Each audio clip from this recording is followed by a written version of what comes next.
চাঁদাবাজি করে বেড়াইতো, ছিনতাই করে বেড়াইতো, মারপিট করে বেড়াইতো, মানুষ অপহরণ করে নিয়ে যেত। ওরা জুলাইয়ের পরে এখন আর তো কেউ দেশে নাই।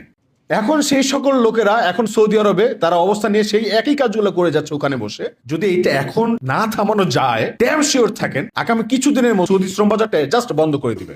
তাহলে আপনি কিছুই পারতেছেন না, তাহলে আপনি এখানে কেন বসে আছেন? সমস্যাটা এটাই যে ভাই, বাংলাদেশিদের শত্রু আসলে বাংলাদেশিরাই। ফ্যাসিস্টদের বুলেট কেনার টাকা বন্ধ করে দিয়েছিল এই প্রবাসী ভাইয়েরা, কিন্তু আজকে ফ্যাসিস্ট চলে গেছে। সবচেয়ে বড় ফাইট যারা আমাদের পক্ষে দিয়েছে, যে সকল প্রবাসী ভাইরা, তারা আজকে যে এই গণ অভ্যুত্থানের 1 বছর পরেও এতটা অবহেলিত, এতটা ক্ষতিগ্রস্ত এবং এতটা ভঙ্গুর অবস্থায় আছে, এটা যদি আপনারা মানে কেউ যদি প্রবাসে না ঘুরে বেড়ান, তাদের সাথে না মেশেন, এটা হয়তো আপনারা এক্সপিরিয়েন্স করতে পারবেন না। গত বছর উমরা যাওয়ার পরে জাস্ট প্রবাসীদের সাথে কিছুদিন মিশেছিলাম, তো তারপর থেকে প্রবাসীদের সাথে আমার কিছুটা সখ্যতা তৈরি হয়েছে।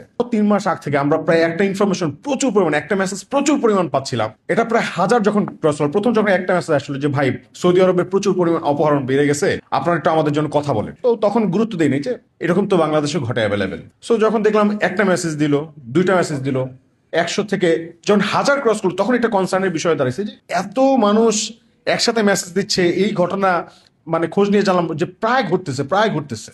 সাংবাদিকদের মাধ্যমে বাংলাদেশের যে সাইফুল রাজীব ভাই সহ আরো সাংবাদিক ভাইরা যারা আছেন, তাদের নিউজে দেখছি যে এই ঘটনা রিপিট হচ্ছে, কিন্তু এখন পর্যন্ত ওইভাবে মানে দৃশ্যমান কোনো সাজার ব্যবস্থা দেখলাম না, কিন্তু বাংলাদেশ থেকে ওইভাবে কোনো রকম ডিসিশন নিতে দেখলাম না।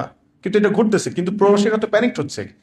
কারণ কি, বা এটা কারা ঘটাচ্ছে? তো আমার বড় ভাইদেরকে বললাম যে ভাই, আমার কি আসলে সোশ্যাল মিডিয়াতে বা হচ্ছে ক্যামেরার সামনে এগুলো বলা উচিত? প্রবাসীরা এগুলো বলতেছে। আমাদের ভাইরা পরামর্শ দিলেন যে ভাই তুমি এখন বললো না কিছু, তোমার আগে যাওয়া উচিত, গিয়ে দেখা উচিত। বলছে তাহলে কি করা উচিত? তাহলে তুমি যাও। তো আমরা একটা টিম নিয়ে ফিল্ড ওয়ার্কে চলে গেলাম সৌদি আরবে পথে প্রান্তরে ঘুরেছি 40 দিন, প্রবাসীদের সাথে হেঁটেছি, চলেছি, ফিরেছি। তারা সকালবেলা ঘুম থেকে কখন উঠে, ঘুমাতে যায়